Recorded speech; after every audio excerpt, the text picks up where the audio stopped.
Hello everyone, welcome to my channel. It's Kritika.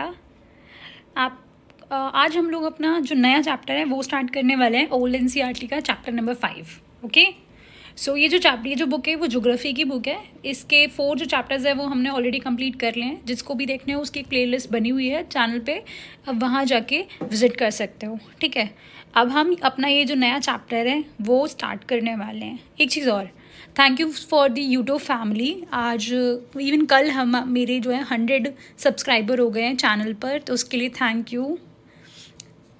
ऐसा ही अपना जो प्यार है वो बनाए रखना मेरे चैनल पे और धीरे धीरे मुझे सपोर्ट करते रहना। ओके, चलो let's start our channel. Let's start our chapter major domains of the earth. देखो, ये जो चैप्टर है बेसिकली ये काफ़ी ज़्यादा इंटरेस्टिंग है। क्यों? क्योंकि ये हमारी डेली लाइफ से रिलेटेड है, तो इजीली बच्चों को समझ में भी आ जाएगा और आपको भी।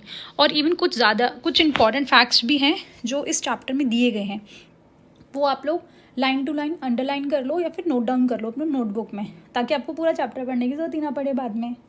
चलो स्टार्ट करते हैं। As you have read the first chapter, the earth is only planet which has life. देखो, ये मेन लाइन है कि अर्थ ही एक ऐसा प्लानट है जिसके ऊपर लाइफ एग्जिस्ट करती है। Human beings can live here because the life sustaining element of land, water, air are present on the earth. देखो, ये बहुत इंपॉर्टेंट लाइन है।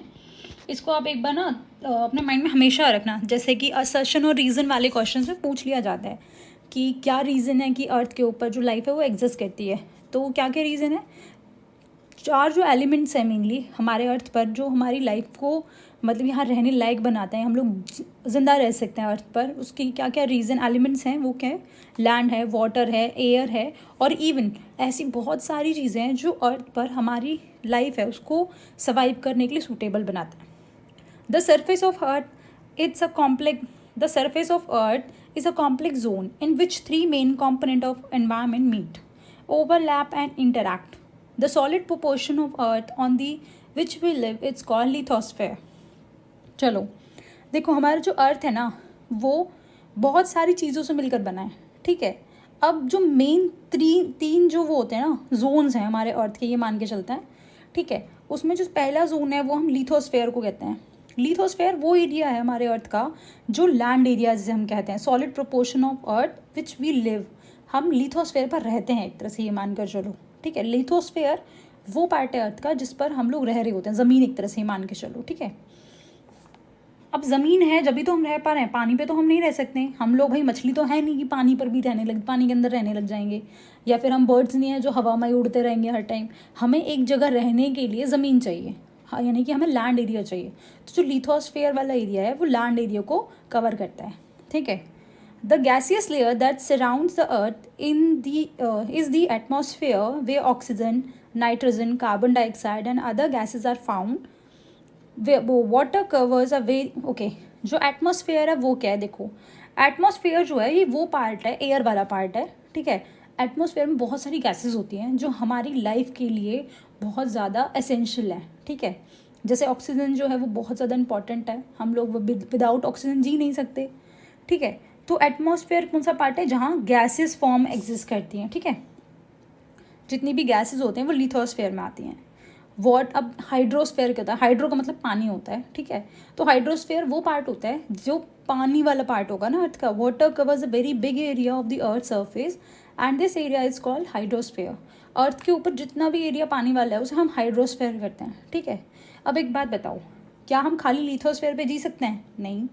एटमॉस्फेयर पे? नहीं, हम बर्ड्स नहीं हैं। हाइड्रोस्फेयर पे पानी में तो हम पानी में रह लोगे बस, खाली कुछ और नहीं चाहिए तुम्हें? नहीं, हमें ये तीनों ही चीज़ें चाहिए होती हैं हमारी लाइफ को क्या करने के लिए, चलाने के लिए, सर्वाइव करने के लिए। हमें तीनों ही चीज़ चाहिए, और जहाँ तीनों चीज़ें मिलती हैं उस जगह को कहते हैं बायोस्फीयर, जिसके बारे में हम अभी पढ़ेंगे। The hydrosphere comprises water in all forms, that is ice, water and water vapour. ठीक है, हाइड्रोस्फीयर में वो सारी फॉर्म्स आ जाएंगी पानी की जो कि अर्थ पर एग्जिस्ट करती हैं। अब बायोस्फीयर देख लेते हैं। बायोस्फीयर वो जोन होता है जिस पर हम रह सकते हैं, जिसमें इन तीनों ही जोन्स का एक छोटा सा पोर्शन आता है, मतलब तीनों ही चीज़ें जो हैं वो इंक्लूड होंगी उसमें।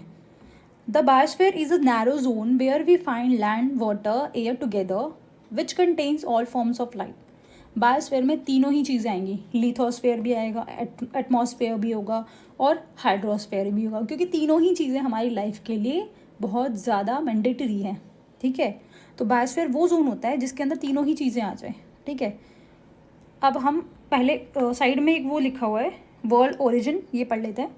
इन the Greek language lithos means stone, atmos means vapour, hodos means water and bios means life. तो ये देखो, ये वर्ल्ड ओरिजिन है, ये ग्रीक वर्ड से, यानी कि वर्ल्ड की सबसे कहा जाता है, वर्ल्ड की सबसे पुरानी लैंग्वेज ग्रीक कहा जाता है फॉरेन लैंग्वेजेस में। तो ग्रीक लैंग्वेजेस के अंदर इन वर्ड्स के ओरिजिन दिखाए हुए हैं। अब हम आगे पढ़ लेते हैं लिथोस्फेयर के बारे में। अब वर्ड से पता चला लिथो मतलब स्टोन होता है, यानी कि अर्थ का वो पार्ट जहाँ हम रह सकते हैं, लाइक सेटल हो सकते हैं, घर बना सकते हैं और बाकी सारी चीज़ें, ट्रैवल कर सकते हैं। The solid portion of earth is called the lithosphere. It comprises rocks of the earth's crust and thin layer of soil that contains nutrient element which sustain organism.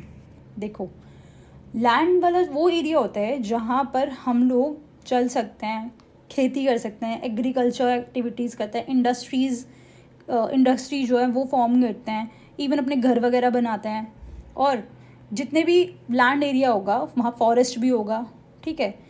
तो ये जो एरिया है लिथोस्फेयर, वो solid portion होता है हमारे अर्थ का, जहाँ पे रॉक्स भी आएंगे, क्रस्ट का ये कुछ थिन वाला पार्ट होता है, ठीक है।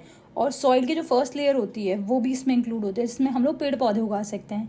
क्योंकि आपको पता होगा हम इनडायरेक्टली किस पर डिपेंड है अपने डायरेक्टली हम डिपेंडेबल हैं पेड़ों पर अपने खाने के लिए, और इनडायरेक्टली सॉइल पर यानी कि लैंड पर डिपेंडेबल हैं।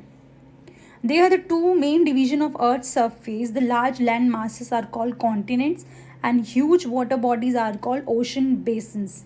देखो, अर्थ के जो दो मेन एरियाज़ हैं, यानी कि जो लिथोस्फेयर के दो एरियाज़ हैं, वो दो पार्ट्स में डिवाइड करके दिखाया हुआ है। द लार्ज लैंड मासेस को हम क्या कहते हैं? कॉन्टिनेंट्स कहते हैं, ठीक है। लार्ज लैंड मासेस क्या कहलाते हैं? Continent. The huge land masses are known as okay, the huge water bodies are called ocean basins. जो पानी की बहुत बड़ी बॉडीज़ होती हैं, जिन्हें हम लोग लाइक हम एज्यूम नहीं कर सकते कि वो कितनी गहरी है और कितना बड़ा है, यानी कि वास्ट है, तो उसे ओशन बेसिन्स कहते हैं। All the oceans of the earth are connected with one another. Look at the map of the world, figure 5.1 are the land masses connect with one another. देखो, अर्थ के जितने भी land masses areas हैं वो एक दूसरे से connect है कहीं ना कहीं, ठीक है। ऐसे ही जो ओशंस हैं वो भी एक दूसरे से कनेक्ट हैं। The level of sea water remains the same everywhere. Elevation of land is measured from the level of sea which is taken as 0। देखो, जो हमारा ओशन है उन सभी का पानी बराबर है, लाइक किसी का बहुत ज़्यादा नहीं है और किसी का बहुत कम नहीं है, सभी का पानी का जो लेवल है वो बिल्कुल इक्वल है। इसीलिए जब कभी भी हम डिस्टेंस मेजर करते हैं ना, जो ऊंचाई मेजर करते हैं, तो हम सी लेवल से मेजर करते हैं कि सी लेवल से इतना ऊंचा है या सी लेवल से इतना नीचे है, ठीक है। अब देखो, यहाँ पर एक पिक्चर दिखाई गई है, ठीक है। ये पिक्चर जो है, इस पिक्चर के अंदर साफ साफ चीज़ें दी हुई हैं कि जो लैंड मासेस हैं वो कैसे एक दूसरे से कनेक्टेड हैं और कितने कॉन्टिनेंट कितने ओशंस हैं, ठीक है। अब कुल ओशंस और कॉन्टिनेंट के बारे में अगर ज़्यादा डिटेल में पढ़ना है तो मेरी एक वीडियो है जो कि न्यू NCERT की है, ठीक है। आप उसे देख सकते हो, उसमें बहुत अच्छे से डिटेल में दिया हुआ है। अब आगे पढ़ लेते हैं। The highest mountain peak Mount Everest is 8848 metres above the sea level. The greatest depth of 11,022 meters is recorded at Marina Trench in the Pacific Ocean. Could you imagine the depth of sea is much more than the highest point? Okay, देखो, जो mountain peak है पूरे world की सबसे ऊंची, वो कहाँ पर है? वो नेपाल में है, ठीक है। माउंट एवरेस्ट जिसे कहते हैं, उसकी जो ऊंचाई है वो कितनी है? 8848 मीटर, 8848 मीटर्स। और एक चीज़ और है, पैसिफिक ओशन जो है, आपको पता होगा वो वर्ल्ड का सबसे बड़ा ओशन है, लार्जेस्ट ओशन है। चलो, नहीं भी पता तो पता कर लेते हैं। जो पैसिफिक ओशन है वो सबसे बड़ा ओशन है, ठीक है। अब पैसिफिक ओशन जो है उसकी जो गहराई है वो अभी तक मेजर नहीं की गई है, लेकिन सुना जाता है कि वो सबसे ज़्यादा गहरा और सबसे बड़ा ओशन है। उसके अंदर, यानी कि देखो, अभी एक पिक्चर मैं आपको शो कर देती हूँ। आपको इस पिक्चर में साफ दिखाई दे रहा होगा जो मरीना ट्रांच है वो कितना ज़्यादा गहरी है, और ये जो माउंटेन है ये अर्थ यानी कि ओशन के नीचे है। यानी कि एक माउंटेन है जो अर्थ के लैंड एरिया के ऊपर है, यानी कि क्रस्ट पर है, और एक ये है जो ओशन के नीचे है, वो भी कितना ज़्यादा? 11,022 मीटर्स। कुड यू इमेजिन कितना ज़्यादा गहरा है ये। अब आगे बढ़ लेते हैं। ये कॉन्टिनेंट वाला जो टॉपिक है वो हम नेक्स्ट क्लास में कवर करेंगे, पहले हम यहाँ से पढ़ लेते हैं। ये है कुछ ड्यू नो करके दिखाया हुआ है। Edmund Hillary New Zealand Tanzanian Norway Sherpa India was the first men to claim the highest mountain peak Mount Everest on the planet Earth 29 May 1953।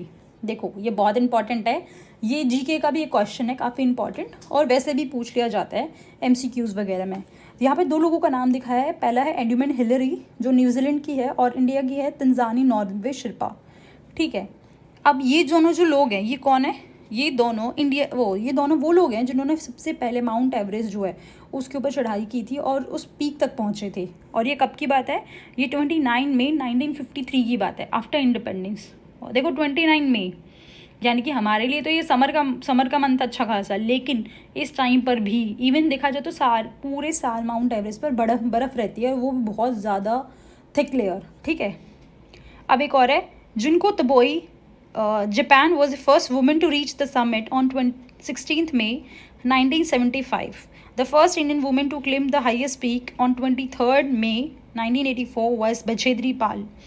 देखो ये जो ऊपर दो नाम दिए हुए हैं ना, एडमंड हिलरी और तंजानी नॉर्वे शिल्पा, ये दोनों आदमी थे। ठीक है, वहीं आते हैं फीमेल्स की बात, तो उसमें जिनको तबई जो है वो जापान की थी, जिन्होंने मई 1975 के अंदर माउंट एवरेस्ट को क्लेम किया था और वहीं इंडिया में जो फर्स्ट वुमेन थी वो कौन थी? बछेद्री पाल, जिन्होंने 23 मई 1984 को किया था। ओके, तो ये काफ़ी इंपॉर्टेंट है क्योंकि भाई ये जीके में भी पूछ लिया जाता है, इसलिए आपको याद रखना चाहिए। 4 नाम है, एडमंड हिलरी, तंजानी नॉर्वे शिल्पा, जिनको तिब्बई जापान से हैं, और इंडिया से कौन थी फीमेल? बछेद्री पाल।